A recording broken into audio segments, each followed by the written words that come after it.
अस्सलाम वालेकुम नाज़रीन, टॉक शो के साथ मैं हूं अरसलान खोखर और आज सेनेट ने एक बड़ी करारदाद मंजूर की। इस पर भी बात करेंगे।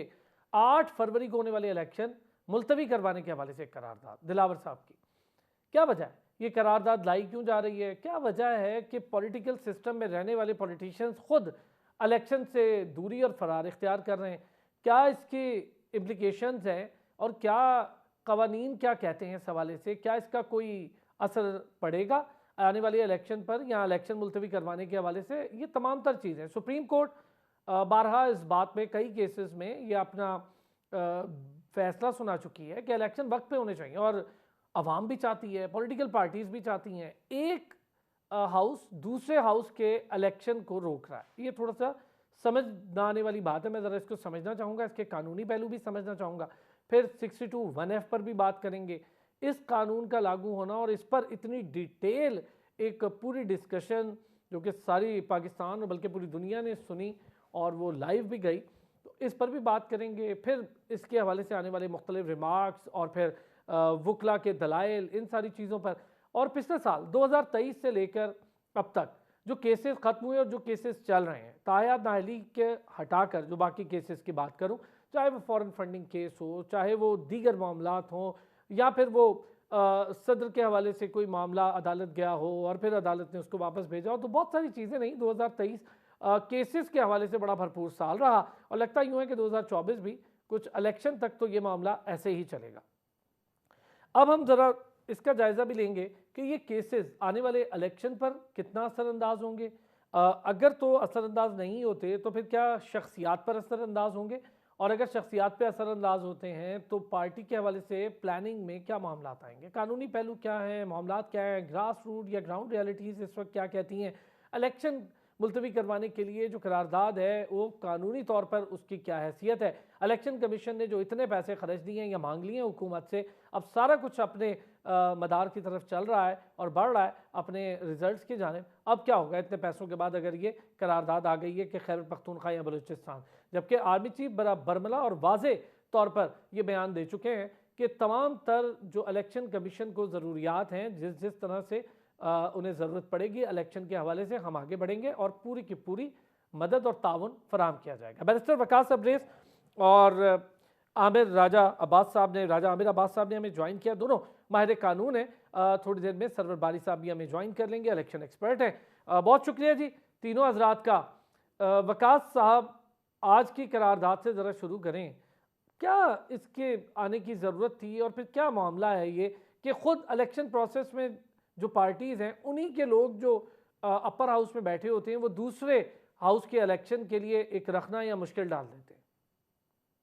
इस्लाम मैं ये समझता हूँ कि तमाम political party including Tehreek Insaf जो थी वो भी इसी चीज़ पे सर्च कर रही थी, एम्फसाइज कर रही थी कि इंतखाबात होने चाहिए। और 8 फरवरी का टाइम आया था, कुछ टूटा हुदा हुदा करके। पहले सर्टेनिटी नहीं थी कि इंतखाबात वक्त पे हो सकेंगे, नहीं हो सकेंगे, इंतखाबात होते हैं, निगरान सेटअप कितना चलता है। अगर 8 फरवरी का वक्त दे दिया गया था सुप्रीम कोर्ट ऑफ पाकिस्तान की तरफ से, तो मेरे ख्याल में तमाम पॉलिटिकल पार्टीज के पास एक एक्सपीडियंट और एक अप्रोप्रिएट टाइम था। उस टाइम के अंदर वो अपनी अपनी कंपेन्स कर सकते थे और पॉलिटिकल जितने भी वो पावर शोज कर सकते थे अपने अपने कारकुनान को और अपने वोटर सपोर्टर्स को उधारी करने के लिए, they can do that specific square. लेकिन इसके बावजूद एक तरफ मुतालबा करना और दूसरी तरफ फिर उसके खिलाफ करारदाद पेश करना, वो पंजाबी में कहते हैं 100 गड्ढा 100 लीटर। तो मेरे ख्याल में इस तरह का जो रद्द-ए-अमल है या इस तरह का बैकलैश या रवैया हमारी पार्लियामान में बैठे हुए लोगों को अपर हाउस में या लोअर हाउस में तो किसी को सूट करता ही नहीं है किसी भी चीज में।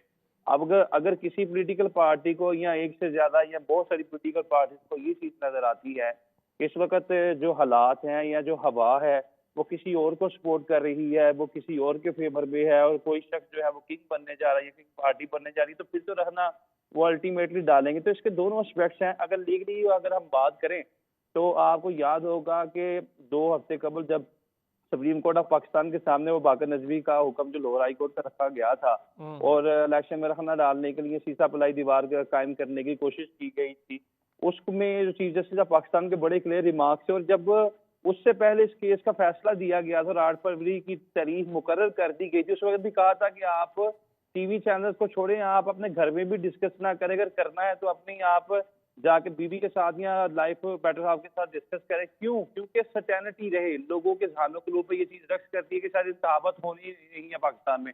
तो अगर होने जा रहे हैं, प्रिपरेशन हो चुकी है और इलेक्शन कमीशन समझता है कि वो फ्रीली फेयरली जस्टली चीज़ों को इम्पोज़ या इम्प्लीमेंट कर सकता है, तो मेरे ख्याल में तमाम पॉलिटिकल पार्टी जितनी वो कैंपेन्स कर सकती हैं अपनी पावर शोज़ के लिए, अपने वोटर सपोर्टर को तारीख करने के लिए, उनको करनी चाहिए थी। क्योंकि सुप्रीम कोर्ट का बड़ा वाज़िया हुक्म था, उसमें इवन के एक वकील साहब के खिलाफ तो कंटेम्प्ट ऑफ कोर्ट इम्पोज़ की गई। एट द सेम टाइम जज साहब के खिलाफ भी बड़े सख्त रिमार्क्स दिए गए थे। तो अगर पॉलिटिकल पार्टीज एक तरफ मुतालबा करे, दूसरी तरफ खुद जो है वो दीवारें चीन या शीशा पिलाई दीवार बन के खड़े हो जाएं, तो ये चीज़ तो किसी भी तरीके से मेरे ख्याल में एडमिसिबल नहीं है, ना एप्रिशिएटेबल है कि इसको हमारा लीगल सिस्टम या पॉलिटिकल सिस्टम एप्रिशिएट करे। ठीक हो गया। सरवर बारी साहब, एक तो पहले ही बड़ी मुश्किल से इलेक्शन की डेट तक पहुंचे हैं और फिर कभी हाई कोर्ट के मामला उसको भी सुप्रीम कोर्ट ने वापस कर दिया, वो सारा फैसला पलट गया। फिर उसके बाद पॉलिटिकल पार्टीज़ की खुद विलिंगनेस और फिर इलेक्शन सिस्टम, इलेक्शन के पैसे आ चुके, गवर्नमेंट उसके लिए फंड जारी कर चुकी, इलेक्शन प्रोसेस के लिए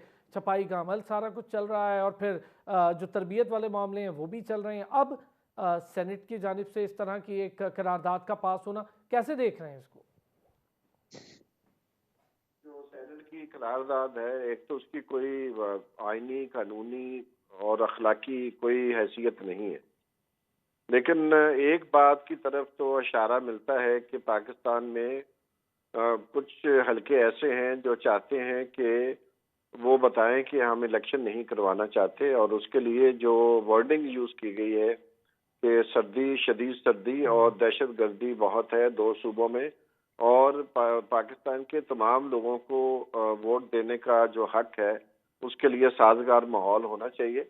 वो तो बात बिल्कुल सही है, लेकिन ये कि अब पहली दफा तो इंतखाबात सर्दी के मौसम में नहीं हो रहे, पहले भी हो रहे हैं। हमने अभी मुल्क भर में सर्वे किया है, और ख़ास तौर पर जो स्नो क्लैड जो डिस्ट्रिक्ट हैं, दीर है, चित्राल है, सवात है, कोयटा है, ज़ियारत है, जिन जिन इलाकों में बहुत शदीद सर्दी पड़ती है, मानसर है, एबटाबाद है, मरी है, यहाँ पर तकरीबन 80% के लगभग लोगों ने कहा है कि इसके बावजूद कि शदीद सर्दी में वोटिंग हो रही होगी, हम वोट जरूर डालेंगे। तो मैं समझता हूँ कि ये बुनियादी तौर पर लगता है कि एक अटेम्प्ट है कि जो हल्की ये चाहते थे कि उनकी मनपसंद जमातें इलेक्शन जीतकर हुकूमत बनाएं, लगता है कि उनकी जो हिकमत अमली है वो नाकाम होती हुई नजर आई है उनको। तो उसकी एक एक एक किस्म की ये इसको एज अ थ्रेट परसेप्शन के तौर पर लेना चाहिए, लेकिन इससे ज्यादा इसकी कोई वैल्यू नहीं है। और खुशी की बात यह है कि जो रिएक्शन आया है इस अटेम्प्ट के ऊपर, जो सेनेट की करारदाद है, इसके खिलाफ जो रिएक्शन आया है वो काबिल तहसीन है, और उससे साफ साफ पता चलता है कि civil society, media, think tank, सब लोग पाकिस्तान के अवाम चाहते हैं कि वक्त पर इलेक्शन हो। सरवर बारी साहब, इलेक्शन के हवाले से चलें। आपने कहा कि ठीक सारे लोग चाहते हैं कि इलेक्शन वक्त पर हो, आवाम तो चाहती है, इलेक्शन बहुत सारे मसाइल का हल है, लेकिन क्या इलेक्शन कमीशन इस वक्त फुली प्रिपेयर्ड है? देखिए, इलेक्शन कमीशन तो कह रहा है कि हम फुली प्रिपेयर्ड हैं। इलेक्शन कमीशन ने स्टेटमेंट भी दी है कि इलेक्शन 8 फरवरी को ही होंगे, और ये भी खुशैन बात है कि इलेक्शन कमीशन ने फौरी तौर पर अपना रिएक्शन दिया है। जो जो आरओज हैं, ए आरओज हैं, जो लाखों की तादाद में जो लोग हैं, उनकी तरबियत का अमल भी जारी है, और वो भी अनकरीब मुकम्मल हो जाएगा। तो मैं समझता हूँ इलेक्शन कमीशन की तैयारी तो मौजूद है, लेकिन उसकी क्वालिटी के ऊपर हम तनकीद कर सकते हैं, लेकिन उसकी जो गैर जानबदारी है उसके ऊपर भी हम तनकीद कर सकते हैं। लेकिन इलेक्शन कमीशन की जो इलेक्शन करवाने का मामला है, अगर वो आज़ादाना तौर पर, जो कि अभी तक हमें नजर नहीं आ रहा था, लेकिन अगर वो अपनी आज़ादाना हैसियत बरकरार रखता है और जो गलतियां उसने की हैं जानबूझकर या गैर इरादी तौर पर माजी करीब में, तो मैं समझता हूँ कि बिल्कुल इलेक्शन कमीशन का जो बयान है उसको हमें सच समझना चाहिए, और इलेक्शन की तैयारी के लिए और इलेक्शन की आज़ादी, इलेक्शन कमीशन की आज़ादी और खुदमुख्तारी के लिए हमें भरपूर उसका साथ देना चाहिए। राजा अमीनाबाद साहब, इलेक्शन कमीशन ने भी आम इंतखाबात 2024 का फौरी तौर पर शेड्यूल भी जारी कर दिया, दूसरी तरफ सेनेट की करारदाद, कोई कानूनी हैसियत नहीं है। सरवर बारी साहब ने भी ये कहा, वकास अब्रेज साहब ने भी ये बात कही, लेकिन उसके बावजूद खुद अगर पॉलिटिकल प्रोसेस का हिस्सा रहने वाले लोग और एक हाउस दूसरे हाउस के इलेक्शन को डिले करवाने की बात करे, तो कैसे देखेंगे इसको? देखिए, ये बिल्कुल कोई ऐसी बात नहीं है कि जिसका कोई पस मंज़र ना हो। ये डेफ़िनेटली किसी एक सोच के तहत ये करारदाद आई है। और जो आप कह रहे हैं कि जी अगर पॉलिटिकल हलके या पॉलिटिकल पार्टीज़ ही ये काम करें, तो ये पॉलिटिकल पार्टीज़ ज जब ये देखती हैं और जब वो अपना इक़्तिदार में आने का रास्ता अवाम की बजाय कोई और राहदारियाँ समझते हैं, तो फिर उन्हें जब अवाम से रिस्पॉन्स मौसूल नहीं होता, तो ग़ालिबन उन्हें तशवीश होती है कि जी हमने तो जो इसकी इक़्तिदार की कुर्सी पे जाने का रास्ता चुना था और हमें जो रास्ता दिखाया गया था, उसमें तो एक बहुत बड़ी दुश्वारी अब डिस्पाइट ऑल द एफर्ट्स ये आ रही है कि जी अवाम में हम कैंपेन करने के लिए भी नहीं निकल पा रहे। और जब इलेक्शन में 30 दिन के करीब रह गए हों और हम जो ग्राउंड पे देखते हैं कि पॉलिटिकल एक्टिविटी हमें ना होने के बराबर नज़र आ रही है और जो पार्टीज़ हैं, उनके जो लीडर्स हैं, वो अवाम में नहीं जा पा रहे। ख़ासकर हम देख रहे हैं मुस्लिम लीग नून की तरफ से फजल रहमान साहब की 2-3 दफ़ा स्टेटमेंट आ चुकी है ऑन रिकॉर्ड जो ये मुतालबा कर रहे हैं। जरदारी साहब ने पिछले दिनों कहा कि जी कुछ फ़र्क नहीं पड़ता अगर कुछ दिन लेट हो जाएँ। तो मैं समझता हूँ कि इसकी वाहिद वजह यही नज़र आ रही है कि पॉलिटिकल पार्टीज़ जो ये चाह रही हैं कि इलेक्शन डिले हो, उन्हें ये खौफ मुब्तला है कि शायद अवाम जो-सा है इस दफ़ा उनको मुंतखब करने का इरादा नहीं रखती और उन्होंने वो जो पल्स है अवाम की वो महसूस की है और अब ये डिले किया जा रहा है और डिले से क्या हासिल करेंगे? डिले से वो जो कुछ हमें नज़र आ रहा है ग्राउंड पे, एक ही चीज़ है कि जी तमाम फ़ोकस इस वक़्त इस चीज़ पे है कि किसी तरीके से एक पॉलिटिकल पार्टीज़ को नुकसान पहुँचाया जाए, उसे किसी तरीके से इलेक्शन के प्रोसेस से दूर रखा जाए। अवाम जो इलेक्शंस की जिसको कहते हैं रूह होती है, अवाम को भी दूर रखा जा रहा है। कैंडिडेट्स को हम देख रहे हैं मखसूस नॉमिनेशन पेपर्स और ये चीज़ें जमा कराने में दुश्वारियाँ होती हैं। तो आई थिंक ये उसी प्रोसेस का अमल है कि इलेक्शन में अब डिले फर्दर माँगा जा रहा है कि जी नहीं, अभी तक वो जो मतलूबा रिज़ल्ट्स थे वो हासिल नहीं हुए। तो ये this amounts to pre poll rigging की तरफ जा रहा है ये तमाम सिलसिला और अब सुप्रीम कोर्ट की तरफ देखना है कि सुप्रीम कोर्ट ने तो कहा था it's an engraving on the stone कि ये पत्थर पे लकीर है। तो अब पत्थर पे लकीर है तो फिर मैं समझता हूँ कि सुप्रीम कोर्ट को इस चीज का नोटिस लेना चाहिए कि अगर एक पिटीशन आई थी और उस पिटीशन में जो वकील थे उन्हें अगर कॉन्टेम्प्ट का दिया गया है तो फिर ऑल्दो सेनेट की कार्रवाई पे कोई ये एक्शन नहीं हो सकता लेकिन इसको जिक्र तो किया जा सकता है, इसको ये कहा जा सकता है कि इस अमल को जोन सा है ये पॉजिटिव नहीं, ये अच्छा जमहूरियत की जो राजा आमिर रूह है साहब, कोई उसके खिलाफ है। इसमें कोई कॉम्प्लिकेशंस आप देख रहे हैं कानूनी तौर पर इस करारदाद के हवाले से, या बिल्कुल कोई कानूनी हैसियत नहीं है, लेकिन एक जैसे सरवर बारी साहब ने कहा कि एक थ्रेट ज़रूर है? देखिए, कानूनी हैसियत इसकी कतई बिल्कुल कुछ भी नहीं है, एक करारदाद कुछ भी नहीं होती, एक इंटेंशन ज़ाहिर करती है। और ये जो इंटेंशन है, ये इंटेंशन वाक़ई ही एक थ्रेट है कि अगर हम देखते हैं कि जी कुछ इंसिडेंट्स हो रहे हैं टेररिज़्म के साथ ये हो गया और क्या ये एक ऐसा बनाया जा रहा है कि कुछ ब चीज़ों को इकट्ठा करके कि जी एक हम ग्राउंड प्रिपेयर कर लें कि इलेक्शंस को डिले करना है। और अगर ये अमल होता है तो ये पाकिस्तान की जमहूरियत के लिए, हमारे सिस्टम के लिए, इकॉनमी के लिए, हमारी कानूनी जो सिस्टम्स हैं क्योंकि जो इंटरिम गवर्नमेंट्स हैं वो ऑलरेडी अपना टाइम गुज़ार के एक्स्ट्रा बैठे हुए हैं, उन पे इतना बड़ा क्वेश्चन मार्क है, तो ये कैसे आगे हो सकता है? मैं समझता हूँ कि ये एक ऐसी सोच है कि जो कि इन द लॉन्ग रन मुल्क के लिए नुकसानदेह है। अ, ठीक है, मैं इस पे 1-2 चीज़ें और भी हैं, उस पे भी डिस्कस कर लेते हैं। एक छोटा-सा ब्रेक लेता हूँ, ब्रेक से वापस आता हूँ तो ज़रा इस पर भी बात करेंगे कि जो केसेस चले 2023 के, उसके बाद ये मामला एकदम से, लेकिन सुप्रीम कोर्ट इस पे बड़ी वाज़ेह है, सुप्रीम कोर्ट ने, हाई कोर्ट हो, कोई भी मामला हो, उसको बिल्कुल ही ख़त्म किया और इलेक्शन की जानिब बढ़ने की बात की। इलेक्शन कमीशन भी मुतारिक लग रहा है, इलेक्शन कमीशन जा रहा है और चाहता है कि इस वक्त इलेक्शन वक्त पर हो, और जिस तरह से इलेक्शन कमीशन ने अपना शेड्यूल जारी किया, वक्ती तौर पर थोड़ी सी टेंशन ज़रूर आई जब इलेक्शन कमीशन थोड़ा डिले की तरफ गया, लेकिन वो हल्का बंदी और दीगर मामला की वजह से थी। वापस आते हैं ब्रेक से, तो इस पर भी बात करते हैं। वेलकम बैक जी। वकास सबरी साहब, अगर मैं आपसे ज़रा 2023 के हवाले से टोटल जो बड़े बड़े केसेस हैं उसकी बात करूं, कुछ तो ख़त्म होते गए और कुछ केसेस आगे भी बढ़ते गए। फ्लैगशिप हो गया, उदैबिया हो गया, दीगर बड़े केसेस हैं जो ख़त्म होते गए। फिर जिस तरह से जाते जाते हुकूमत ने तरमीम कर दी, बड़ी बड़ी तरमीम हो गई और फिर कवानीन भी बहुत सारे पास हो गए। तो ये सारी चीज़ें हमने 2023 में जाते जाते देखी। अरसलान, मैं ये समझता हूँ कि पाकिस्तान का शुमार दुनिया के उन ममालिक में होता है जहाँ पे सबसे ज्यादा कानून साजी की जाती है और सबसे कम इसका इतलाक होता है, ये इसकी इन्फोर्समेंट नजर आती है। अनफॉर्चुनेटली हमने देखा कि गुज़िश्ता साल जब पहले चीफ जस्टिस पाकिस्तान से, चीफ जस्टिस पाकिस्तान से जब आते हैं, बड़े ऑनरेबल है, हमारे लिए काबिल इज्जत काबिल एहतराम है, लेकिन हमेशा हम ये देखते हैं कि कोई उम्मीद की नई किरण नजर आई। अगर पेंडेंसी 51,000 थी, वो 51,000 से अगर कम होकर 45,000 रह जाती है, 40 रह जाती है, 10 पे आ जाती है, तो फिर तो हमारा लीगल सिस्टम या हमारी लेजिस्लेचर की या नए कवानीन बनाने का कोई हमें बेनिफिट हो।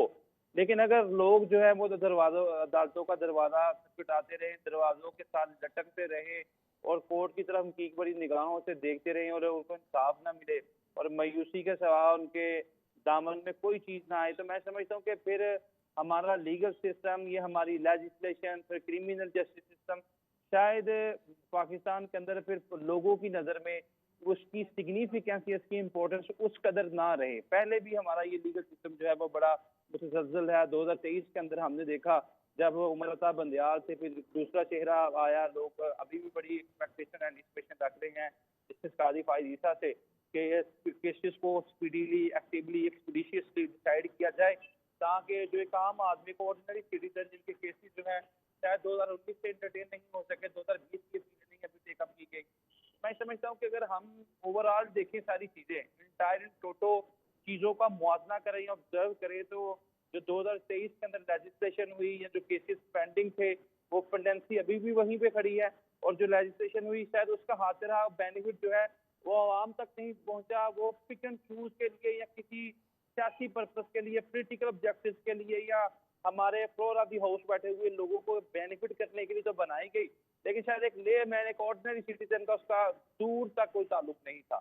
लिहाजा यही एंटिसिपेट किया जाता है कि 2024 है और 2024 में हमारी जो हाई कोर्ट्स हैं वो प्रोएक्टिव किरदार अदा करे। हमारे जो सुप्रीम जुडिशरी है, जहाँ पे भी सीट वैकेंट्स हैं हाई कोर्ट्स के अंदर, वो वैकेंसीज हासिल की जाए as soon as possible. New जजेस को जो है इसकी अपॉइंटमेंट की जाए, ताकि हमारा लीगल सिस्टम, जिससे लोगों को बहुत ज्यादा उम्मीदें हैं, जिससे लोग शायद समझते हैं कि अगर पुलिस स्टेशन में सुनवाई नहीं होती, लॉ एनफोर्समेंट एजेंसी बात नहीं सुनती, then they are glancing and criticism toward the judicial system के यही शायद उम्मीद का वो आखिरी दरवाजा है कि जिससे उनकी शायद इंसाफ या उनकी दादगी हो सके। तो अगर ये इसी तरह चलता रहा तो शायद हमारा सिस्टम जो है वो ऑक्सीजन पे लग जाए और मजीद जो है हम डाउनफॉल की तरफ चले जाए। सरवर भाई साहब, आरटीएस सिस्टम, आरएमएस, ये सारी चीज़ें हमने देखा कि लास्ट इलेक्शन में बड़ा मुश्किल हो गया और फिर पूरा जितना ये अरसा गुजर गया हुकूमतों का, चाहे दो पार्टीज चेंज हुई या पीडीएम पूरी और फिर उससे पहले की पार्टी, यही हम सुनते और यही हम देखते आए कि इसी के दरमियान फंसा रहा।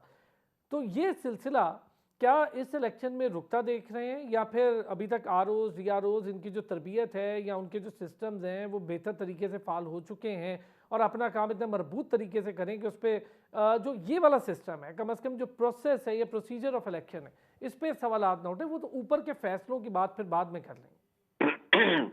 आपका कितना मासूमाना सवाल है। अभी तक जो इलेक्टोरल प्रोसेस हुआ है उसको, उसके बारे में ये पूछना कि वो कितना गैर जानबदार है और तो वो ऑनेस्टली किया जा रहा है, तो उसके बारे में तो कोई अब दो राय नहीं है, सबको पता है। आज डॉन का एडिटोरियल देखें, ह्यूमन राइट्स कमीशन की जो रिपोर्ट उन्होंने चंद दिन पहले जारी की है उसका देखें तो वाज़े तौर पर सब लोग जिनकी नजर है इलेक्शन के ऊपर, लिखते पढ़ते तहकीक करते हैं या इलेक्शन ऑब्जर्व करते हैं, सब की एक मुतफिक राय है कि इस वक्त तक इलेक्शन कमीशन ने गैर जानबदारी का मुजाहरा नहीं किया और बहुत खुला जो इलेक्शन रूल्स हैं, इलेक्शन एक्ट 2017 है, पाकिस्तान का आइन है, उसकी उसकी खिलाफ वर्जी की गई है और दिन दहाड़े की गई है, रोजे रोशन में की गई है। तो ये तो बड़ी वाज़ेह बात है कि अभी तक का जो प्रोसेस है वो बिल्कुल जो आइन का आर्टिकल 218 है उसके मुताबिक नहीं है, बल्कि उसके बिल्कुल उलट है। अब ये है कि इसके असरात जाहिर है पोलिंग वाले दिन भी आएंगे। अभी आप देख लें, जो आरओज ने स्लॉटर हाउस चलाया था पूरे पाकिस्तान में, अब जो ट्रिब्यूनल्स हैं, चूंकि जजेस हैं वो सिविल सर्विस के लोग थे, तो एक थोड़ी सी इंडिपेंडेंस और थोड़ी सी उम्मीद बढ़ आई है कि शायद जो अगले वाला मरहला है इलेक्शन का और फिर पोलिंग का, वो शायद निस्बतन बेहतर हो। अच्छा सरवर भाई साहब, जो टेक्नोलॉजी का यूज़ होता है, टेक्नोलॉजी पे इतने सवालात होते हैं, क्या हम टेक्नोलॉजी फ्रेंडली नहीं है, या फिर हम उस टेक्नोलॉजी पर सारे बतौर खुद आप उस टेक्नोलॉजी पर खुद सवाल खड़े कर देते हैं? देखिए, पाकिस्तान में एटीएम मशीनें लोग यूज कर रहे हैं और पाकिस्तान में बहुत बड़ी तादाद ऐसे लोगों की है जो अंग्रेजी नहीं जानते, जो अनपढ़ हैं, लेकिन वो सोशल मीडिया का इस्तेमाल करना जानते हैं, वो सेल फोन को यूज करना जानते हैं। तो ये तो जाहिर है, जब नीयत ठीक नहीं होगी और कुछ हल्के जो है वो इलेक्शन को सैबोटाज करना चाहेंगे या उसके नतायज को उलट करना चाहते हैं, तो वो फिर टेक्नोलॉजी उनके लिए उसको ब्रेक करना, उसको वायलेट करना उनके लिए तो मुश्किल है। वो स्टालिन ने कहा था कि मसला ये नहीं है कि जमहूरियत में सबसे बड़ा मसला ये है कि वोट गिनता कौन है, बैलेट पेपर गिनता कौन है। तो इसलिए चाहे वो हमारे यहाँ पिछले इलेक्शन में जैसे वो आरटीएस फेल किया गया, अभी जो है ईएमएस कह रहे हैं उसको, इलेक्शन मैनेजमेंट सिस्टम कह रहे हैं। तो मेरा अपना ज़ाती ख्याल ये है कि दरअसल बात टेक्नोलॉजी की नहीं है, बात ये है कि जो उसके इस्तेमाल करने वाले लोग हैं, जो उसके जिन्होंने हाँ उसको सर, मैनेज जो करना है, ह्यूमन उनकी रिसोर्स यूज अपनी होता है उनकी उसके लिए। अपनी उनकी अपने बायसेस हैं, उनको ऊपर से ऑर्डर आता है कि आप इसको सैबोटाइज करें, वो उसको सैबोटाइज कर देते हैं।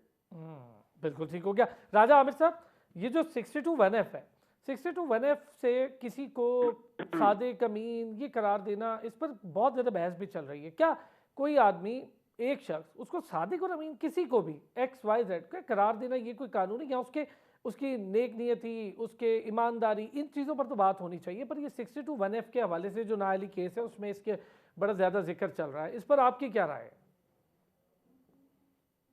ऐसी चीज है कि जो कि आईन पाकिस्तान में मौजूद है। अब आईन पाकिस्तान ऑब्वियसली पार्लियामेंट का दिया हुआ है, लेजिस्लेशन जो की जाती है वो तो हमारे चुने हुए नुमाइंदे करते हैं, और उसमें ये जो सादिक और अमीन की शिक थी, ये ज़ियाउल हक साहब ने इसमें इंसर्ट किया और उस जमाने से ये मौजूद है। अब इसका इस्तेमाल कभी नहीं हुआ था। जब 18th अमेंडमेंट आई पाकिस्तान पीपल्स पार्टी के दौर में, तो वो बड़े चाह रहे थे कि इस 62(1)(f को आइन से इसको या तो निकाल दिया जाए या इसकी शेप चेंज की जाए, लेकिन पाकिस्तान मुस्लिम लीग उस वक्त नहीं मानी और इसको बरकरार रखा गया। अब आर्टिकल 62(1)(f का आगे उन्होंने कोई रेगुलेट जो करने का तरीक़ाकार है वो कहीं पे नहीं नजर आया, ना ये इस्तेमाल होता था। ये इस्तेमाल होना शुरू हुआ, इफ्तिखार मोहम्मद चौधरी साहब आए, वो डिग्रियों के मसले शुरू हो गए, और जिसकी डिग्री असली थी या जेली थी या कोई भी उसमें प्रॉब्लम था, तो वहाँ पे उनको नाअहल करना शुरू कर दिया गया कि जी आप सादिक और अमीन नहीं हैं। किसी का एफिडेविट सही नहीं था, तो जी आपका एफिडेविट सही नहीं है, आप सादिक और अमीन नहीं हैं। सादिक और अमीन नहीं है तो जी आपको अब क्या किया जाएगा, आपको नाअहली हो गई। नाअहली जब चैलेंज हुई तो एक 5 मेंबर बेंच ने ये फैसला दे दिया कि चूंकि आइन में दीगर शिकों में 62 और 63 की नाअहली की मुद्दत मौजूद है, लेकिन 62(1)(f में चूंकि मुद्दत आइन ने खुद नहीं दी, तो फिर उसको परपेचुअल तस्वर किया जाएगा, ताहयात तस्वर किया जाएगा। लेकिन उससे फिर ये हुआ कि जो हमारे मुल्क के सियासतदान हैं वो अफेक्ट होना शुरू हुए। तो अभी जो पीडीएम की हुकूमत थी, इस दौर में जो अभी कानून साजी की आप बात कर रहे थे, जो पर्सन स्पेसिफिक कानून साजियां हुई, उसमें कोशिश की गई कि अब जो 5 मेंबर जजेस का फैसला था, उसमें तो ये कहा गया था कि जब तक कॉन्स्टिट्यूशन में अमेंडमेंट नहीं होगी, तो इसमें फिर हम इसको परपेचुअल ताहयात ही तस्वर करेंगे। ठीक। लेकिन अब पीडीएम की हुकूमत ने देखा जी आइन में तो तरमीम हो नहीं सकती, 2/3 की मेजॉरिटी नहीं है। बाय होक और क्रुक हमने ये 5 साल पे लाना है इसको, ताकि जो लीडरशिप है वो इलेक्शन में पार्टिसिपेट कर सके। उन्होंने इलेक्शन एक्ट 2017 में ये अमेंडमेंट कर दी कि जी 62(1)(f) की जो टाइम स्पैन होगा वो 5 इयर्स होगा। तो उसको फिर अब ऑब्वियसली सबके इल्म में था कि वो अल्टीमेटली सुप्रीम कोर्ट में आना था और चैलेंज होना था। अब सुप्रीम कोर्ट इससे पहले भी एक फैसला दे चुकी है, जिसमें जो supreme court rules and procedure का जी हाँ। आर्टिकल है, आर्टिकल 191, उसको रेगुलेट किया जा रहा है सबऑर्डिनेट लेजिस्लेशन के जरिए, और सुप्रीम कोर्ट ने उसको कह दिया कि ठीक है ये दुरुस्त है, इसको रेगुलेट किया जा सकता है। तो उसी तनाजुर में अगर हम इसको देखते हैं कि ऑलमोस्ट वही अब दोबारा क्वेश्चन जब आया हुआ है वही सुप्रीम कोर्ट है, तो बज़ाहिर लग रहा है कि ये दोबारा उसी जजमेंट को सामने रखते हुए वही जजेस हैं, तो ये उसी किस्म का फैसला आ जाएगा कि जी ठीक है कि ये 5 साल की मुद्दत तस्वर की जाएगी, जिसकी बुनियादी वजह ये है कि पार्लियामान जिसका काम था आइन साजी, कानून साजी, वो इसमें फेल हुए और मजबूरन अब अदालतों को फिर ये चीजें खला को पुर करना पड़ता है, ठीक। जो कि उनका ओरिजिनल काम नहीं है।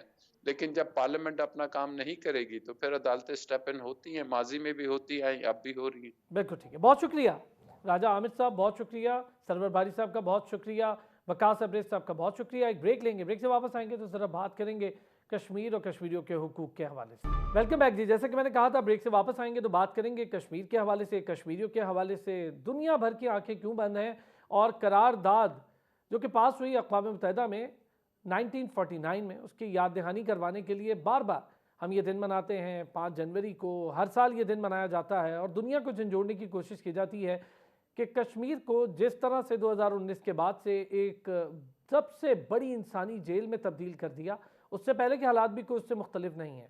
जब से गासिब इंडियन फ़ौज ने कश्मीर पर कब्ज़ा किया और भारतीय हुकूमत ने दरिंदगी का मुजाहरा शुरू किया, तब से अब तक 74 सालों से कश्मीर एक बड़ी जेल में तब्दील हो चुका। वहाँ पर इंसानी हुकूक नहीं है, लोगों के पास किसी किस्म के कोई सोशल राइट्स नहीं हैं, कोई अपने हक़ के लिए आवाज़ बुलंद करता है तो उसको कत्ल कर दिया जाता है। मावराए अदालत कत्ल की लंबी दास्तान है, बर्बरियत की लंबी दास्तान है, लेकिन दुनिया भर के ह्यूमन राइट्स चैम्पियंस खामोश तमाशाई हैं। अक़वाम मुत्तहिदा की वो करारदादें जो अक़वाम मुत्तहिदा ने हक़ ख़ुद इरादियत के लिए मंजूर की थी, कश्मीरियों के इस तस्वाब राय के हवाले से, क्या उस पर बार बार यकीन दहानी करवाने से अक़वाम मुत्तहिदा जाग रही है? अगर नहीं जाग रही तो फिर किन चैनल्स का इस्तेमाल करना होगा? और फिर इस वक्त आने वाली गवर्नमेंट के लिए जो बड़े चैलेंजेस होंगे उसमें गज़ा का मामला और उसके बाद कश्मीर का मामला, अफ़गानिस्तान के साथ की सूरत हाल, और सबसे बड़ा मसला ये कि कश्मीरियों के हुकूक को गस्ब करने वाली हुकूमत और उस पर बैठा वो प्राइम मिनिस्टर जिसे दुनिया भर में टेररिस्ट के नाम से जाना जाता है, उसके हवाले से दुनिया को बावर करवाना क्यों मुश्किल हो रहा है। इन सारी चीज़ों पर बात करेंगे। डॉक्टर मारिया सुल्तान साहिबा ने हमें ज्वाइन किया, माहिर बैन अक़वामी उमूर है, उनके साथ साथ फरजाना याकूब साहिबा ने हमें ज्वाइन किया है। फरजाना याकूब साहिबा साबिका मिनिस्टर रही हैं आज़ाद जम्मू कश्मीर असम्बली में, और थोड़ी देर में हमें ब्रिगेडियर गजनफर साहब भी ज्वाइन कर लेंगे। पहले तो ज़रा फरजाना साहिबा आपसे इस पर डिटेल डिस्कशन आज इसलिए क्योंकि ये वो दिन है जिसकी हम याद दहानी करवाते हैं। कश्मीरियों के हुकूक, अक़वाम मुत्तहिदा की करारदादें, हमारा ये फ़र्ज़ भी है बतौर पाकिस्तानी और हमारा ये फरीज़ा हम अदा भी कर रहे हैं भरपूर तरीके से दुनिया भर को बताने के लिए कि कश्मीर एक ऐसा इशू है जो हल तलब है। जी यकीनन, आपका बहुत बहुत शुक्रिया। ये एक दिन जो है वो 365 दिनों की जो है कहानी की एक रिव्यू होता है, और इसी तरह के मुख्तलिफ दिन जो है पूरे साल में मनाए जाते हैं, ताकि पाकिस्तान और पाकिस्तान के अलावा जो मुल्क से बाहर जो लोग रहते हैं उन्हें भी ये याद रहे कि कश्मीर का कज़िया अभी तक हल नहीं हुआ है। और चूँकि पाकिस्तान कश्मीर का वकील है, तो ये जो सारी मेहनत है और ये जो तरद्दुद है, वो कश्मीरियों के साथ-साथ पाकिस्तान करता रहता है। और आपकी तरह के मीडिया हाउसेस जो हैं, वो ये प्रोग्राम्स करके सबको याद दिलाते हैं कि कौन से काम हैं जो नहीं हो पाए हैं और किन-किन कामों पर मेहनत करने की ज़रूरत है। और कश्मीर उसमें मैं ये नहीं कहूँगी कि प्रायोरिटी लिस्ट में नंबर 1 है, लेकिन नंबर 1 में जितने भी काम हैं, उनमें कश्मीर शामिल है। हाँ। कश्मीर का मसला जो है वो पाकिस्तान के साथ मुंसलिक है। वो इसलिए कि कश्मीरी चाहते हैं कि हमें जब हमारा इस तस्वा पे राय का हक मिले, तो हम पाकिस्तान को चूज़ करें और हम पाकिस्तान का हिस्सा बनें। पिछले 75 सालों से कश्मीरियों की यही जिद्दोजहद है, यही ख्वाहिश है। लेकिन मैं ये याद दिलाना चाहती हूँ कि कश्मीरियों ने पाकिस्तान के हक़ में फ़ैसला पाकिस्तान के बनने से पहले जून और जुलाई में ऑफ 1947 श्रीनगर में कर दिया हुआ था कि हमने इस मुल्क के साथ जाना है। हमारी मुस्लिम मेजॉरिटी है, हमारी ख्वाहिशात हैं, हमारी जो उमंगें हैं, जो हमारी तर्जुमानी है सोशल, कल्चरल हर किस्म की, उसमें हमारे लिए मुनासिब यही बनता है कि हम पाकिस्तान का हिस्सा बने। उसके बाद फिर ये सारी हिस्ट्री में आपको मिल जाता है कि किस तरह से हमसे हमारा हक छीना गया, कैसे ग़स्ब किया गया। बाकी जो छोटी स्टेट्स थी हिंदुस्तान ने उन पर तो कब्ज़ा कर लिया। अब वो इंटरनेशनल इशू नहीं बन पाए। लेकिन मैं ये समझती हूँ कि ये कश्मीरियों की एक बहुत बड़ी कामयाबी है जिसमें कि पाकिस्तान ने बहुत अहम रोल प्ले किया कि हिंदुस्तान कश्मीर को उस तरह से ग़स्ब कर नहीं पाया, उस तरह से ओन कर नहीं पाया। इस तरह से एक बेहतरीन मूवमेंट चलाई गई। कश्मीरियों ने ऑन द ग्राउंड मूवमेंट चलाई। पाकिस्तान का जो डिप्लोमेटिक असॉल्ट रहा है मुस्तकिल, चाहे वो यूनाइटेड नेशंस हो, चाहे वो ओआईसी हो, जहाँ पर भी अहम गुफ्तगू होती है, पाकिस्तान वहाँ पर जो है वो सारी दुनिया को ज़रूर याद दिलाता है कि जब तक कि मसला कश्मीर हल नहीं होगा, इस रीजन में, इस इलाके में सुकून नहीं हो सकता। जिस पीस की और अमन की लोग बात करते हैं, ख्वाहिश का इज़हार करते हैं, जब तक कि मसला कश्मीर हल नहीं होता, यहाँ पर अमन नहीं हो सकेगा। आपने अपने इंट्रोडक्टरी रिमार्क्स में हिंदुस्तान का ज़िक्र किया, उसमें बीजेपी का और मोदी सरकार का ज़िक्र किया। तो ये वो पॉलिटिकल पार्टी है कि जो अपने मैनिफेस्टो में बड़ा क्लियरली उसने लिखा हुआ है कि वो क्या करेगी। वो क्लियरली अपना जो आरएसएस मेंटालिटी है कि जी सिर्फ़ हिंदू जो हैं उनका हक है हिंदुस्तान पर और माइनॉरिटीज़ का कोई हक नहीं है। चाहे वो बाबरी मस्जिद का मामला हो या कश्मीर का मामला हो, ये सब कुछ उन्होंने अपने मैनिफेस्टो में लिखा हुआ था। और ये एक वो पार्टी है कि जो अपने मैनिफेस्टो में जो कुछ लिखती है उसको पूरा कर दिखाती है।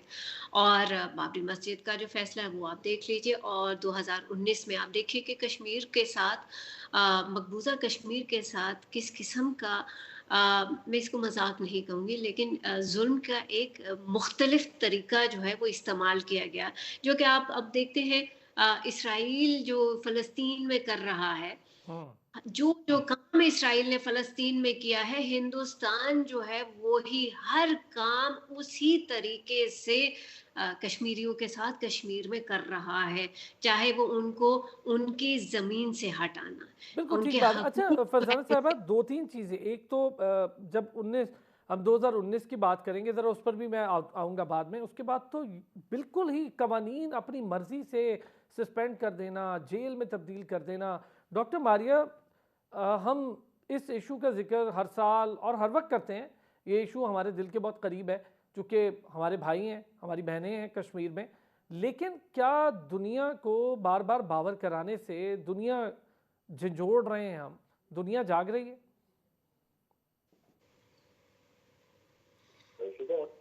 देखिए, इसमें तो कोई शक नहीं है कि जो कुछ जिस चीज़ का सामना है हमें और जिस चीज़ का सामना कश्मीरियों को है, शायद इसकी मिसाल दुनिया में और कहीं मौजूद नहीं।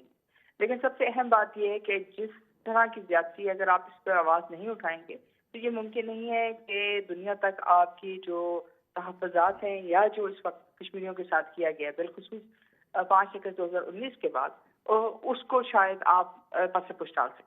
तो ये बहुत ज़रूरी है कि हम ये तमाम चीज़ें देखें भी और इस चीज़ का फैसला भी कि हमने कश्मीरियों के साथ चलना है और कश्मीरियों की इस जद्दोजहद में उनके खिलाफ जो इस वक्त कानूनी आप एक तरह से कह सकते हैं दहशतगर्दी के जिनको सामना हुआ है उसको जो है दोबारा देखें और दुनिया तक पहुंचाएं कि ऐसी मिसाल का या पार्लिमानी दहशतगर्दी की जाए। अच्छा डॉक्टर साहब, अब दुनिया में हर इंसान का ये हक है कि वो अपनी मर्जी से आज़ादाना फैसला करे और एक मजमूई तौर पर, कम्युनिटी के तौर पर ये फैसला करे कि हमें किसके साथ रहना है, किसके साथ नहीं रहना, और ये सारी दुनिया में ये एप्लीकेबल है। लेकिन यहाँ तो मामला ही अलग है, इस्तिस्वाब राय होने नहीं दिया जा रहा, हक के खुद इरादियत मानने को तैयार नहीं है ये मुल्क। देखिए, बात हक के खुद इरादियत से कुछ आगे निकल गई है, क्योंकि मसला हक के खुद इरादियत का नहीं है।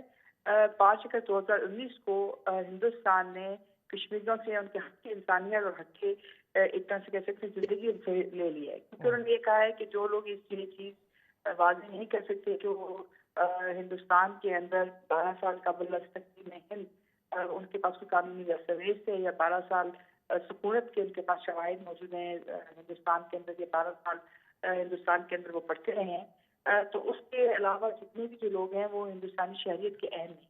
और इसका मतलब ये है कि कश्मीरियों को सिर्फ एक हक दिया गया है कि अगर वो वहाँ रहना चाहते हैं तो या तो वो हिंदुस्तानी शहरियत इख्तियार करें, और अगर नहीं इख्तियार कर सकते हैं तो उन सबको खानों या डिटेंशन सेंटर्स में डाल दिया जाए। और इस वक्त ये डिटेंशन सेंटर्स कोई छोटे डिटेंशन सेंटर्स नहीं है, ये पूरे हिंदुस्तान के तूल अर्ज में बनाए जा रहे हैं, जहाँ न सिर्फ कश्मीरियों को, तमाम जो मुसलमान हैं उनको सिटीजन अमेंडमेंट एक्ट के तहत जो है वहाँ रखा जाएगा। फिर उससे भी बढ़ के ये कि उन्होंने 5 अगस्त 2019 को ये कहा है कि जो कश्मीरी हैं जो किसी हुकूमती या सरकारी ओहदे पे फाइज थे, उन सब के उन ओहदों के ऊपर से तकर्री जो है कलअदम करार दी है। और उसके साथ ये कहा है कि उनके पास सिर्फ 1 साल है जिसमें वो हिंदुस्तानी शहरियत के लिए अप्लाई करें। ब्रिगेडियर रिटायर्ड गजनफर साहब, सर मामला तो 1947 से ही शुरू हो गया। 1947 में ये फैसला हो गया कि कश्मीर में रहने वालों ने कहाँ और किसके साथ जाना है, लेकिन जाहिर है कि उनकी राय को अहमियत ना दुनिया ने दी और भारत ने तो देनी नहीं थी, जिस किस्म की उनकी मेंटालिटी है और जिस तरह से भारत इस पूरे खित्ते के लिए अब एक ख़तरा बना हुआ है। बात यह है कि आपने हुकूमतों की कॉम्पोजिशन को, उनके एटीट्यूड को, उनके बिलीफ्स को और उनके पार्टी के स्ट्रक्चर को देखना किसी भी हुकूमत को या किसी भी रियासत को, और उसके साथ जो कंट्रीब्यूटरी इफेक्ट होता है वो होता है कि पॉपुलेशन या जो लोग वहाँ रह रहे हैं उनका एटीट्यूड क्या है। अब चूंकि भारत की आप स्पेसिफिकली बातचीत कर रहे हैं, तो अगर भारत के अंदर आप देखें तो 1947 से के बाद, हालांकि ये इलाका कोई भारत तो था नहीं, 47 से पहले ही तो सब कॉन्टिनेंट था, और सब कॉन्टिनेंट का मतलब बर्र सगीर, उसको 2 हिस्सों में डिवाइड किया गया और ये दुनिया के बहुत सारे ममालिक इस तरह करके बने, उनकी मिसालें मौजूद हैं। तो वो 1947 से लेके आज तक जो भारत की मुख्तलिफ हुकूमतों का एटीट्यूड रहा है, और उसके साथ साथ जो वहाँ पे एक्सट्रीमिज्म की एक फिजा चली हुई है, जिसकी पैरोकार वो जमात है जिसको इस दफ़ा नहीं बल्कि अंग्रेज़ के ज़माने में भी 2 दफ़ा बैन किया गया, और वो आरएसएस है। आपको पता है आरएसएस के जो जितने अपना बिलीफ है या जितना उनका अकीदा है वो किस चीज़ पे बेस करता है, वो फैशिज्म पे बेस करता है। उन्होंने हिटलर और मैसोलिनी से मुतासिर होकर वो जमात बनी थी, और जो उनकी पहली किताब डॉक्टर हैजवर ने लिखी थी उसके अंदर भी यही लिखा गया, तो उसका प्रीफेस उठा के पढ़ ले कि इंडिया में सिर्फ हिंदू रहेंगे। तो जिस कौम का एटीट्यूड एक्सट्रीमिज्म पे बेस करता हो और वो मजहब को इस्तेमाल करती हो एक्सप्लॉइटेशन के लिए भी, पाकिस्तान भी 1947 के बाद वजूद में आया। यहाँ हमने कहा कि जी तमाम अक़लियतों को कायद आज़म रहमतुल्लाह अलैह ने फरमाया था कि हर एक को अपने हकूक़ का आज़ाद होंगे और हर एक अपनी जगह जाके अपनी तरीके से इबादत, अपने तरीके से जो अपने अक़ायद को फॉलो कर सकेगा। इंडिया के अंदर आपको ये होता नज़र नहीं आता। और उसके साथ आप इंडिया के अंदर ही अगर आप भारत और मुसलमानों के और हिंदुओं के मुस्लिम कुछ फसादात को देखे आपस में, तो आपको एक लंबी लिस्ट नजर आएगी जो 1948 से चल के आके 2023 या 2020 पे 2024 पे ख़त्म नहीं होती। आपने नरेंद्र मोदी जो दुनिया का सबसे बड़ा दहशतगर्द है, उसके ज़माने में आपने देखा कि क्या क्या चीज़ें, गुजरात में क्या हुआ, जिसने नरेंद्र मोदी के खिलाफ ऑपरेशन अपना इलेक्शन लड़ा था, एहसान जाफरी उस बेचारे की लाश को काट के नरेंद्र मोदी के घर के सामने किस तरह अपना दरख्त पे लटकाया गया, फिर वहाँ पे किस तरह औरतों और बच्चों को ले जाके पेट्रोल पंप के पीछे आग लगाई गई, औरतों के पेट चाक किए गए, उनके अंदर से फीटस निकाल के जो फैमिली में थी उसको नेज़े पर लहराया गया, और बाबू बजरंगी जिसने सब कुछ किया था उसने बाद में इंटरव्यू दिया और कहा नरेंद्र मोदी तो मेरा दोस्त है, उसने मुझे इन तमाम क्राइम से बचा दिया। तो ये एक फेस है भारत का। अब इसका मतलब ये नहीं कि इंडिया के अंदर लाने वाले सारे लोग जो है वो इस चीज पे बिलीव करते हैं। वहाँ बड़े ऐसे लोग हैं जो आपस में बातचीत करते हैं, फ्रेंडली रिलेशनशिप की बात करते हैं, भाईचारे की बातचीत करते हैं, लेकिन वो डोमिनेटेड है उस एक्सट्रीमिज्म पे जो बीजेपी और आरएसएस के फॉलोअर, आरएसएस के 34,000 शाखाज है भारत के अंदर, जहां वो लोगों को ट्रेनिंग कर देते हैं। तो वहां पे उसका थीसिस ये होता है कि आप पाकिस्तान मुखालफत बातचीत करेंगे तो आप हिंदू कहलाएंगे। तो जब ये कल्चर है और ये आपको एक पॉलिटिकल फिलॉसफी भी नजर आ रही है, रिलीजियस फिलॉसफी भी नजर आ रही है, मैंडेट भी नजर आ रहा है। अमित शाह के बयान उठा के पढ़ लें आप, उनका जो डिफेंस मिनिस्टर है उसके बयान उठा के पढ़ लें, वो तो ये कहते हैं कि ताजमहल के नीचे भी जो है वो एक मंदिर है तो हम ताजमहल को भी तोड़ देंगे। जहां पे ये चीजें हों वहां आप अकल की तवक्को एक्सट्रीमिज्म से नहीं कर सकते। जो एक्सट्रीमिस्ट एटीट्यूड है वो पाकिस्तान और भारत के दरमियान, इंडिया और पाकिस्तान के दरमियान बुनियादी वजह है कन्फ्रंटेशन की। अगर वहां पे भी भाईचारे का ये एटीट्यूड रूलिंग पार्टी में आ जाए या उन एक्सट्रीमिस्ट तंजीमों में आ जाए जो सिर्फ बिलीव ही मॉब मेंटालिटी पे करती है, जो सिर्फ बिलीव ही अपना मस्जिदों को और मंदिर को और मस्जिदों को और चर्चों को जलाने पे करती है, जो सिर्फ बिलीव ही जो है वो लोगों को कत्ल पे करती है, हालांकि वहां पे दलित ज्यादा परसेंटेज में एज कंपेयर टू ब्राह्मण हिंदू जो लीड करते हैं बीजेपी को और इस आरएसएस की फिलॉसफी को। लेकिन भारत इस वक्त इस ये जो मजहबी दहशतगर्दी है ना, और ये मजहबी फिनोमेना जो है और ये जो एक्सट्रीमिज्म है, इसके अंदर इस बुरी तरह फंस गया है कि वहां पे अकल की बात करने वाले को बोलने की इजाजत नहीं जाती। अब सुप्रीम कोर्ट के जो बाबरी मस्जिद का फैसला आया, आप उसको फैसले को उठा के पढ़ेंगे तो आपका मतलब सर पीटने को दिल करेगा कि वो कहते हैं कि जमीन के नीचे जाके देखे और जमीन के ऊपर जाके देखे। नीचे तो वो अपना मंदिर है तो ऊपर आपने मस्जिद बना दी है। भाई ये कोई रैशनल है उस फैसले का? अभी जो कश्मीर के बारे में फैसला आया कि जी आप राइट ऑफ सेल्फ डिटर्मिनेशन जो है या कश्मीर का जो मसला है या लोगों की जो विल है, वो तो जो लोग तो विल है ही, लेकिन जो दुनिया के बैनुल अक़वामी क़वानीन है वो विल जो है उससे गवर्न करती है। यानी आर्टिकल 1-2 जो है जो यूनाइटेड नेशन चार्टर का है, जो कहता है कि जी हम equal rights and self determination of the people जो है वो यूनाइटेड नेशन का बेसिक कॉज है, ताकि दुनिया के अंदर तमाम लोगों को एक किस्म के राइट्स हों और सेल्फ डिटर्मिनेशन को उन्होंने प्रोटेक्शन दी हुई है कि अगर एक मुल्क के अंदर एक आबादी नहीं रहना चाहेगी और उसके अंदर वो काम करेंगे या वो अपनी आवाज बुलंद करेंगे तो उसको दहशतगर्दी से तस्वुर नहीं किया जाएगा। भारत ने कश्मीर के अंदर कम से कम 14 एंटी ह्यूमन लॉज लगाए हुए हैं। J&K public security act, J&K security act, arm forces special power act और पता नहीं क्या क्या आप उठा के देखिए, जिसके जरिए वो लोगों को मारते हैं। भारतीय फौज को इजाजत है कि वो लोगों का कत्लेआम करे और उसकी कोई, यानी एक ऐसा केस हुआ भारत के अंदर जहां पे 100 औरतों को एक लाइन में खड़ा करके 4 राजपूताना राइफल एंड एक जे.एंड.के राइफल्स ने एक ही टाइम में 10 बजे से लेके दिन के 2 बजे तक उनको मोलेस्ट किया, उनकी आबरूरेजी की, उनके बच्चों के सामने, उनके बुजुर्गों के सामने। ह्यूमन राइट्स वॉच कहती है 78 औरतें, अपना एमनेस्टी इंटरनेशनल कहती है 100 औरतें। वो केस गया भारत की अपना सुप्रीम हाई कोर्ट में, लेकिन उन्होंने क्या किया, उन्होंने उसको खत्म कर दिया, उसको सुनने दिया कि जी जो आर्मी ऑफिसर्स हैं उनको प्रोटेक्शन है बाय लॉ। बिल्कुल, उन्होंने खामोशी इख्तियार कर ली। बिल्कुल जी ब्रिगेडियर साहब कुछ कह रहे थे, फिर मैं जरा फरजाना साहब कह रहा हूं कि जब इस किस्म का मेंटल एटीट्यूड जो लीडर का भी और लेड का भी बन जाएगा और एक्सट्रीमिज्म जनरेट करेगा आपके ज़हन में, आप लोगों को मारना चाहते हैं, आप गन से मारना चाहते हैं, आप उनको अल्फाज से मारना चाहते हैं, आपकी लीडरशिप अय्यारी और मक्कारी पे बेस करी, आप झूठ बोलते हैं, आप इंटरनेशनली मक्कारी करते हैं। अब जो गाजा में जो कुछ हो रहा है वहां आपको पता है, जो पहला जो इजरायली मारा गया फौजी वो इंडियन था। वहां पे इंडियन फौजी शामिल है इजरायली फौजियों के साथ, लोगों के अंदर लोगों को मारने में, उनको कत्ल करने में। यही तो मेंटालिटी है, यही तो ब्रिगेडियर साहब इनकी मेंटालिटी है। दहशतगर्द जब प्राइम मिनिस्टर होगा तो उसके आर्म फोर्सेस भी दहशतगर्दी होंगी, इसमें कोई ज़्यादा सोचने समझने वाली तो बात है नहीं। फरजाना साहबा, जिसका जिक्र किया ब्रिगेडियर साहब ने पूरा अहाता कर दिया, एक तस्वीर खींच दी है पूरी। इनसे जितने सालों से हम ये इस मसले पर बात भी कर रहे हैं, उठा भी रहे हैं, हमारे बड़े भी इस पर बात करते रहे, उठाते रहे, लेकिन अक़वाम मुत्तहिदा उसका रोल और जो ह्यूमन राइट्स चैम्पियन बनते हैं उनका रोल, नस्ल कुशी हो रही है, बच्चों को कत्ल किया जा रहा है। देखिए, यूनाइटेड नेशंस ज़्यादा से ज़्यादा क्या करता है, सिर्फ बात करता है।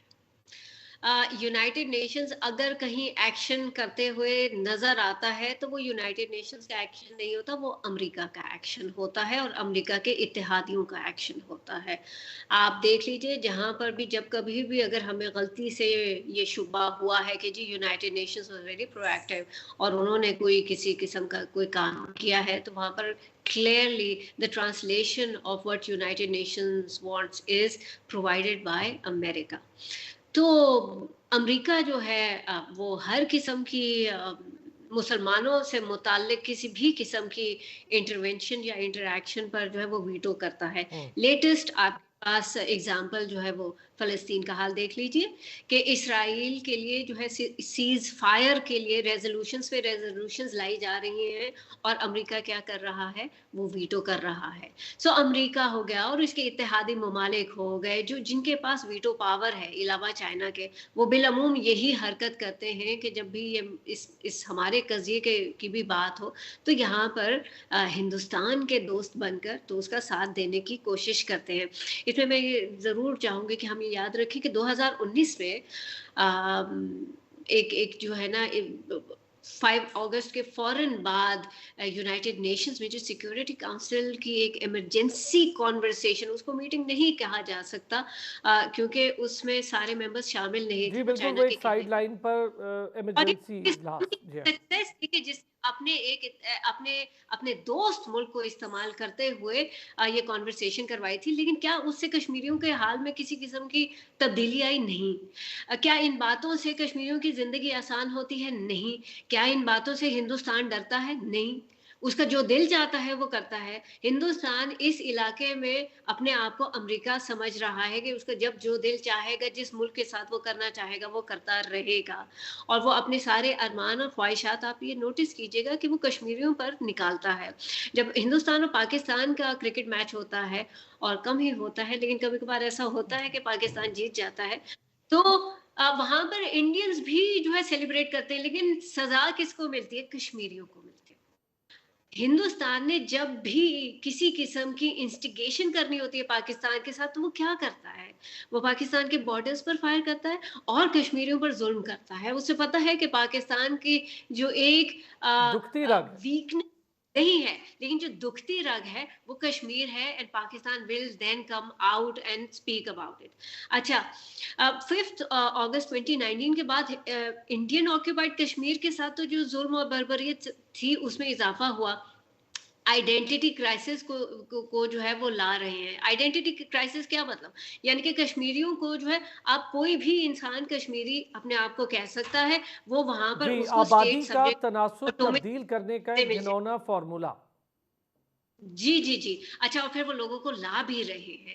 इसके साथ-साथ आप ये देखें कि उनके जो छोटे-छोटे फ़ौजी हैं, वो पाकिस्तान को और आज़ाद कश्मीर और जीबी के लिए धमकी दे रहे होते हैं कि हमने तो अपना मसला हल कर लिया है और हम अब ये आज़ाद जम्मू कश्मीर और गिलगित बल्तिस्तान की तरफ देख रहे हैं।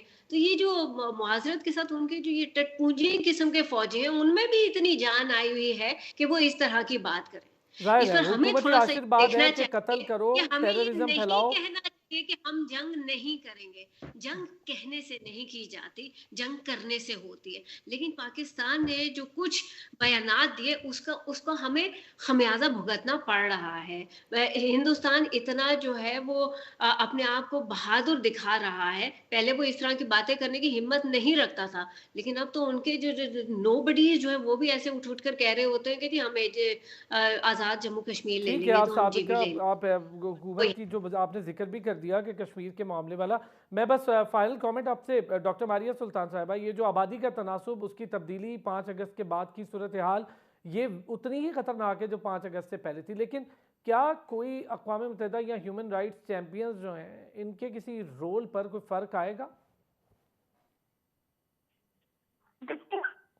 वक्त आता है जब आप मसले जो है उन तक लेके जाते हैं, और मसले आप उन तक सब लेके जाते हैं जब उनको ये बात हो कि उनकी मफादात भी उसके साथ मसले हैं। जब भी आप इन मसाइल को की जो नौयत है या उसकी जो एक्सटेंट है उसको आप कम करेंगे, तब आपके लिए मुश्किल बात पैदा होंगी। इसलिए इस वक्त जो हुआ है 5 अगस्त 2019 में, उसके बाद हमें बहुत कुछ करने की जरूरत है। जब तक हम ये नहीं करते हैं, जब तक हम अपनी आवाज़ आगे नहीं लेके जाते हैं, जब तक हम तहरीर के तौर के ऊपर मीडिया के जरिए, इमेजेस के जरिए और फिर अपनी जबान और मतलब तहरीर के जरिए ये पैगाम आगे नहीं लेके जाते या इंटरनेशनल फोरम तक नहीं जाते, ये मुमकिन नहीं है कि आप इंटरनेशनल प्रेशर जनरेट कर सकें। और इंसानी हकूक की जहाँ तक बात है तो वो तो हमें नज़र आ रहे हैं कि कितने बड़े चैंपियन हैं जो आपने गाजा में किया है, और उसकी मिसाल शायद दुनिया में कहीं नहीं है।